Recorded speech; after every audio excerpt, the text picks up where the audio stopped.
Hey there everybody, Pete Pardo here from Sea Tranquility. Welcome to another edition of Classic Live Album War. Today we've got two double live albums from two very popular vocalists. Alright, recorded, released about 10 years apart. One from 1974, one from 1983. We've got David Bowie's David Live.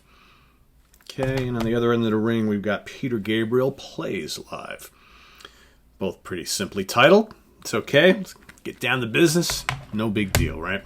All right, so let's take a look at the first one. So, double live album from Bowie and Company. All right, recorded at the Tower Theater in Upper Darby, PA. Okay, on the 1974 tour.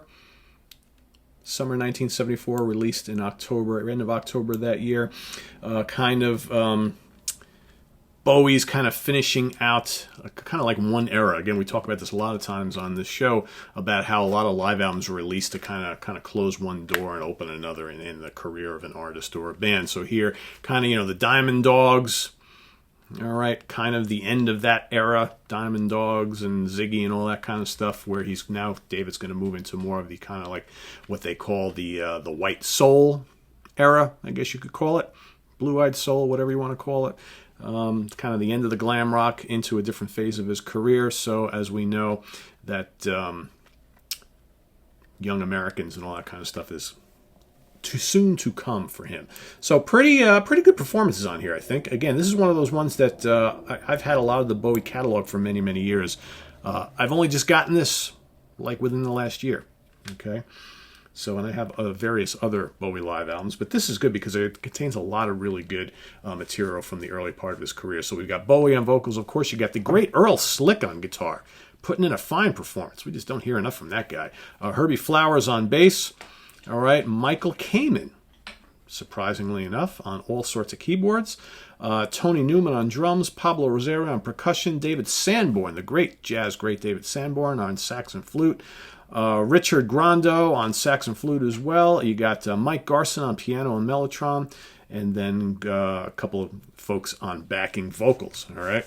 So what do we got on this wonderful live album? All right. So obviously 2 LPs. All right, the original set. We've got kicking it off with the fabulous 1984, very good version. You got Rebel. Okay, Moon Age Daydream. I really dig that version on here. Then you got Sweet Thing. Okay, almost 9 minutes long. So that's just side one of the first LP, right?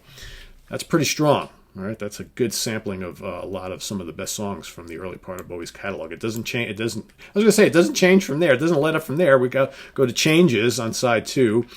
Suffragette City. Okay, obviously Aladdin Sane. All the Young Dudes, all right, obviously the song that he wrote and gave to Mott the Hoople. Cracked Actor, again, another really strong side of vinyl there.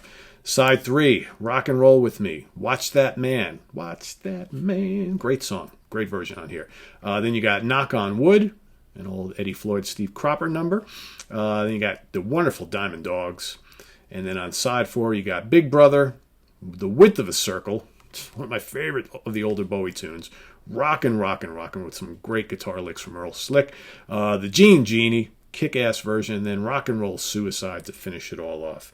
A very strong live album, I think. Some have kind of argued over the years, based on a lot of stuff I've read, that felt that he wasn't at his best vocally during this performance. I think he sounds pretty good. I think the band sounds great. You can kind of hear Bowie wanting to branch out into other styles of music because some of the original arrangements of these tunes are kind of changed up a little bit. All right, give him more of that kind of R&B soul, little hints of jazz here and there, right? As opposed to some of that, raw, gritty glam rock that a lot of these tunes were originally conceived as. But it's okay. I think they really work. And it's a great band, a lot of great musicians in this band. And I love the the songs are all alive and vibrant, which, is the important thing, right? So I dig it. I dig it. All right. On the other end of the ring, Peter Gabriel, of course, frontman for Genesis, goes out on his own, does pretty damn well for himself, right? So this was his first album. In fact, both of these official first live albums from both guys.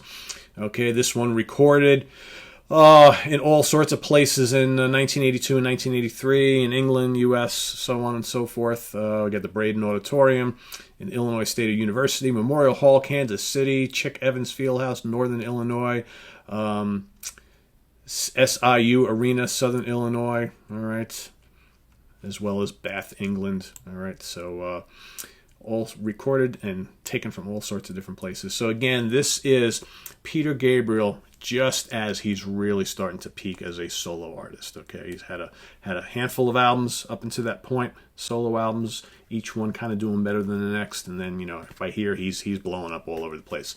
So you got kicking it off, and this is a very kind of rhythmic, ethnic kind of listening experience.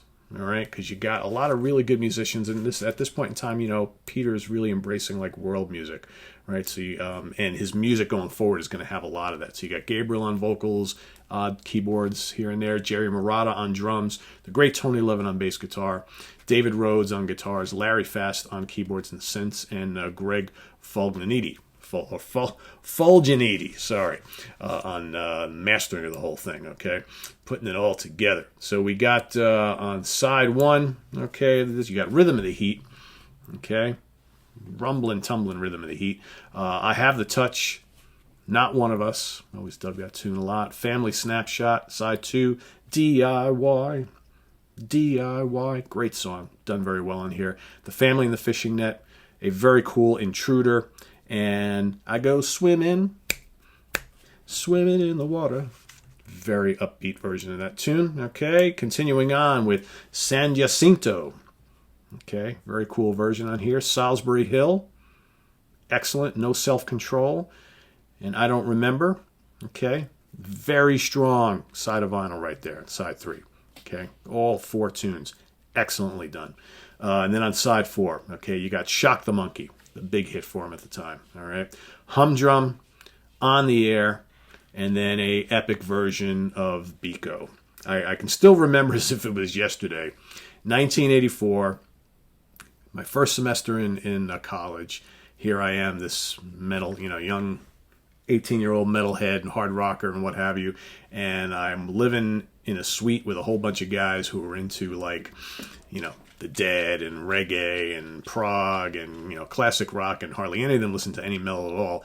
And I remember my roommate at the time was a big Peter Gabriel and old Genesis fan, and I remember he used to play this live album all the time, and he would always play Biko, and him and the rest of my suite mates would always be Biko, and they'd all have the arms waving and everything like that. And at the time I was kind of like, I dug Genesis and all that, but I was kind of like, oh man, can we just put on the new Metallica or, the new Yngwie Malmsteen or some Sabbath or something like that. But it took me a few years to really kind of appreciate. Again, I liked Gabriel, but I guess I didn't appreciate the magic of the song Biko back then as I do now. But a really good live album, okay? Really good live album. So it kind of pains me to have to make a decision here, right? Because obviously this is a tournament and I have to kind of choose which one. I think if you were to ask me, which of these two guys I favor over the other. I love Gabriel. Okay, I love the old Genesis stuff. I like a lot of his solo material. I've grown to really cherish Peter Gabriel over the years, but I've always been a big Bowie fan too. I think if I had to kind of put them both together, I think this one has some great selections on it and some really good performances. This is jam-packed with really cool stuff. And I just think it's it's kind of David Bowie, kind of like a top of the world and knowing it and just throwing most of his great, not all of his greatest songs. There's some definite stuff missing off of here, obviously. But it's just damn special, damn good. They're both really good, right? I don't know. I could easily cop out and give this a draw because that's kind of how I've been feeling all morning. Is man, I don't know which one to pick here. So today, you know what? I'm going to go Bowie today. If you ask me a couple weeks from now, I might say Gabriel because I don't know. These are both pretty evenly matched. They're both really, really strong live albums. And I think, and they've got other ones that came after it that are also really good. So, in fact, the one that came after this one, probably about 5 years later or so, or maybe 6 years later, something like that. That's really good too. So, you can't go wrong. So, pick them. I'm going to go with Bowie today. I may change my mind tomorrow, so you guys may feel similar. I don't know. Go up in the upper right-hand corner, a little white circle with a letter I in it. Vote for Gabriel or for Bowie. Go on our Facebook page. Vote there as well. Lay some comments in below what you like about these albums, what you don't, whatever. At the end of 6 days, we'll stop the count, and the winner will go on to round 2. And that's how it's going to work. So remember, these are the final days of round 1 of this Classic Live Album War tournament. So this weekend, doing all sorts of taping with some special guests, and then going to kind of shut it down for a little while to kind of get the last week of votes in, figure out the next bracket for round 2, and get started again probably in about 2 weeks' time, with maybe a week and a half, something like that, with fresh matchups from all of our winners from round 1.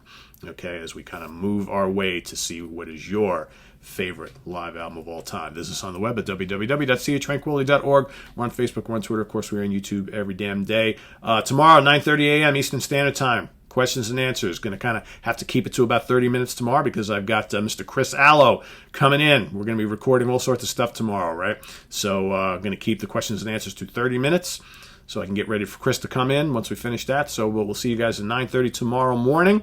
All right, don't be late. For all you guys who are like, oh my God, I can't miss this again. I never know when you're running it. Well, I've been saying for the last 3 weeks, it's going to be 9:30 a.m. Eastern Standard Time every Saturday morning, unless I got something else going on. But I'll tell you if I do. So that's going to be the time slot. So I apologize for all you West Coast U.S. folks. It's a little bit early. I get it. And I apologize for some of you folks who are in other parts of the world where it might be really late in the day. It is what it is, right? It's impossible to pick a perfect time for everybody. I got to do it when it's, I have the time available, and that's a good time for me usually. So, but you can always watch the replay, right? Nothing wrong with that. So we'll see you guys real soon. Take care. Bye-bye.